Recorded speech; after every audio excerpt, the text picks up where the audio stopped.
Write letters, open minds. Ghost and anti-theist. Writing letters to the editors of newspapers and magazines is still a means of countering ignorance with good arguments, and it has arguably more permanence than just doing it online. Many of you write good, thoughtful comments in the comment sections on my videos, so I know that you have the ability to write good letters to editors of publications, so do it, and tell me about it, and send it to me and maybe I'll make a video about it. So here's a letter of mine that my local city's paper printed a few months back. I'll try to find the online version of this paper and I'll try to put a link for it in the video description below. My letter has been altered by the editors, but it's more or less what I sent them, so I'll just read what was printed. Quote, "Stop the regressive left."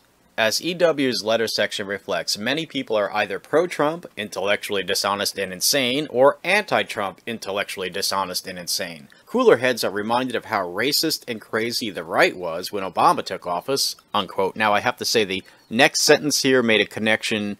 It said something to the effect of, and now the left wing is doing something very similar to the current president. But they took that sentence out. Anyway, quote, "Apparently everyone is a Nazi, and it's okay to physically assault people for exercising their right to peaceably assemble and freedom of speech. At the F-17, February 17th, march downtown, rumors spread like wildfire that I'm a white supremacist because I dared to criticize Black Lives Matter for calling for violence, and because one of the patches on my coat is a German flag."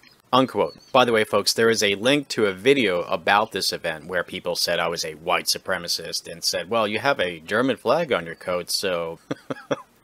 Quote, "So-called hate-free zones are full of hate. Many who preach tolerance are extremely intolerant.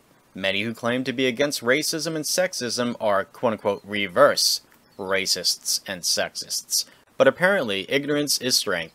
Freedom is slavery. Hate is love. Violent authoritarians are peaceful anarchists. Speech is violence, and it's okay to violate civil liberties because hysterical mobs are good and wise enough to know who is a Nazi and who is not. Sure." All of this is severely discrediting to the left. Stop the witch hunt.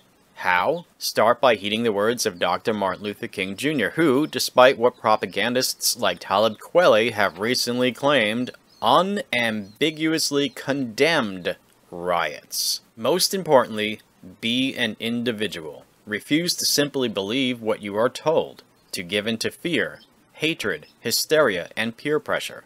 Love, not hate, is the way. Just an anti-theist, Eugene. By the way, the paper took out my reference to Antifa. So there you have it. Eugene, Oregon, one of the most liberal cities I've ever experienced. And I've lived in New York City, I've lived in Austin, Texas. Eugene is very liberal. It's really just a few dozen wannabe fascists who support Antifa here in Eugene. Fuck you all.